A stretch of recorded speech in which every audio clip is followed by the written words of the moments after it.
Most of the headlines you see on the war in Ukraine are about a battle for a particular town, an additional aid package from a Western country, or another round of missile strikes.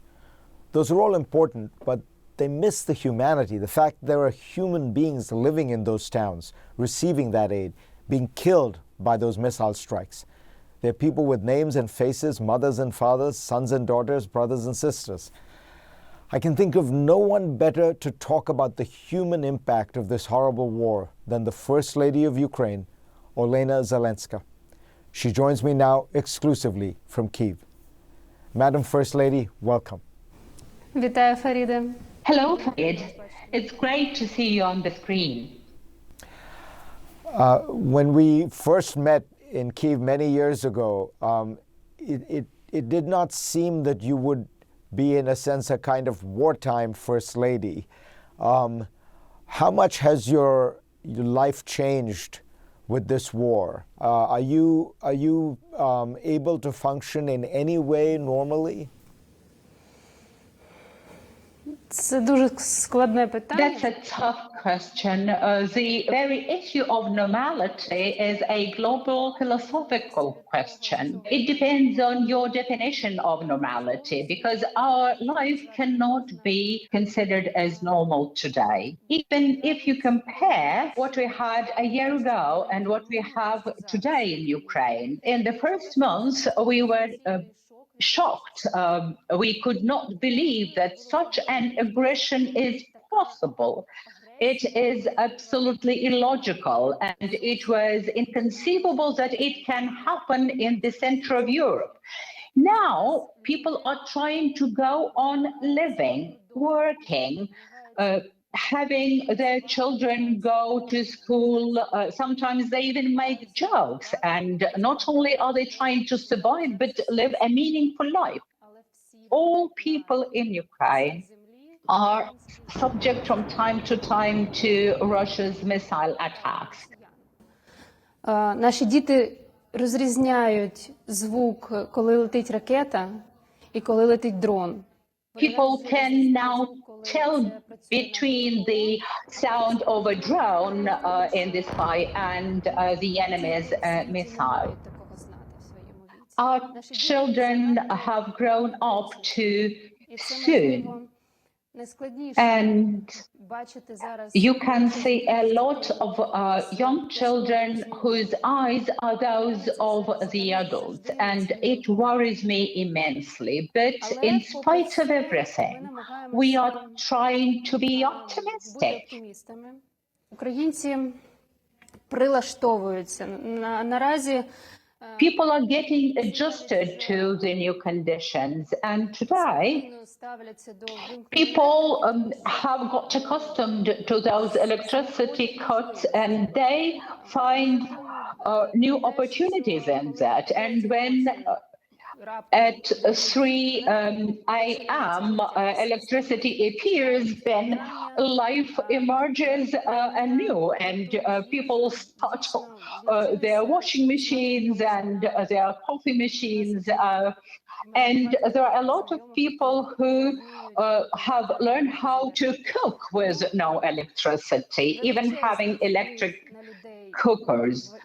So this huge impact that the war has had on us also has taught us a lot, and we are trying to preserve some sort of normality today. When you look at the way the Russians have waged this war in places like Mariupol, where there are some estimates that 1 out of every 4 residents of that city were killed, when you look at the bombing of civilian areas, the bombing of power plants to make people lose access to heat and electricity, it seems that it is an effort to break the will of the civilian population. And it takes us back to really kind of World War II days. Do you worry that it could succeed, that just the sheer devastation of the Russian assault could break the back of in some of these cities and some of these communities? Безперечно, вони намагаються це зробити. Of course, that's exactly what they're trying to do. I don't think they will succeed. And we understand that upon carrying on for a year, we are capable of persevering for even longer. We can endure it. But you are right in that this state terrorism aims to intimidate people. Quite recently, say 3 days ago, there was yet another shelling of civilian communities. And the projectiles hit an open air market with a lot of people. And it was a sheer act of terrorism that cannot be either explained or justified. And one of the purposes that they have is to destroy the infrastructure of this country, for people to be exhausted, for people to raise their voice and say, we are sick and tired of this war, let us negotiate, let us bring this war to the end.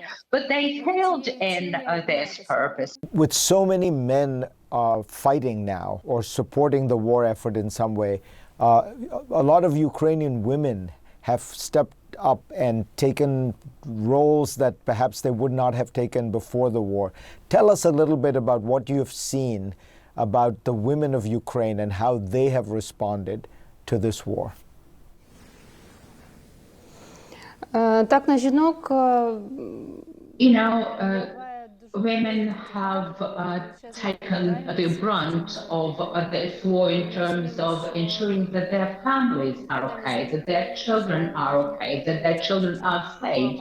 Mothers and grandmothers have stepped in to protect them. Several millions of our women and children have fled from the war abroad.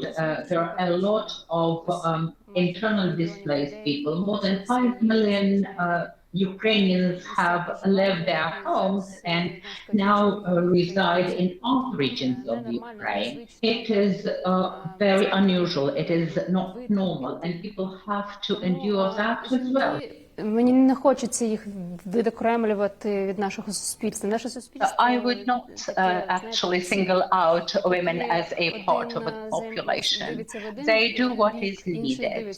So we protect each other, we support each other. And we hope that most of the families will be able to reunite. I would not be wrong if I say that more than half of our families are divided or separated.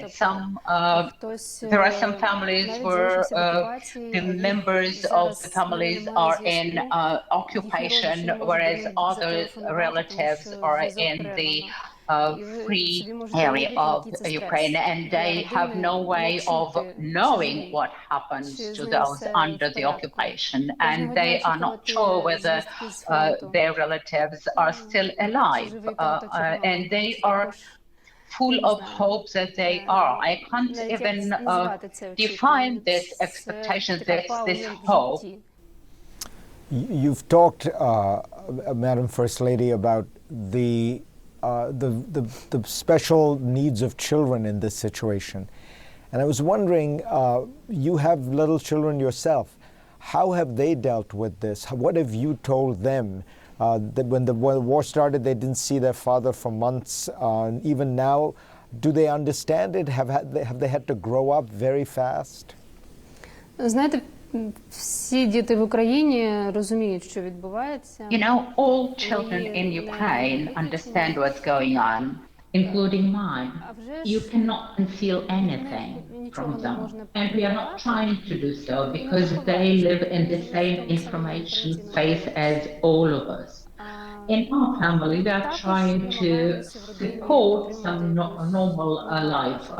Mother works, children study, and that supports us because studies is a purpose of their life. That's what keeps your life together. Just something that does not allow you to get desperate. Я намагаюся підтримувати їх емоційно, своїм спокоєм, хоча іноді I не try вдається. to cuddle my children, to Але calm them, структура to життя reassure має them, but продовжуватися. Має бути чіткий the графік, children мають should бути live their звичні справи. well-organized, Важко well-structured life, and I'm налаштувати, trying наприклад, to молодшу bring дитину in на те, this що order треба into their продовжувати life. вчитися, тому що I understand кожній that людині приходить sooner or later думка, everyone що stops я знаю, що thinking буде that завтра. they do not know what's Потрібно going мені зараз on and такі what will happen надзусилля tomorrow, and докладати, whether щоб they should put вчитися. a lot of Батьків effort потрібна into, say, педагогічна university studies підтримка від at батьків. school, Потрібно сказати, but що все буде добре, we ти should not забезпечує be майбутнє, ти маєш його наближати. disillusioned. We Навіть should своїм not навчанням ти маєш наближати нашу give країну. up, Тому що Україні because потрібні we know that освічені Ukraine after люди the для того, war щоб її will захищати. need Таким educated чином, мені young здається, people ми that would be підтримуємо знову ж таки, restoring як я казала our про нормальність для country всіх, and restoring normality нормальність in the нашої country родини and in включно. our family.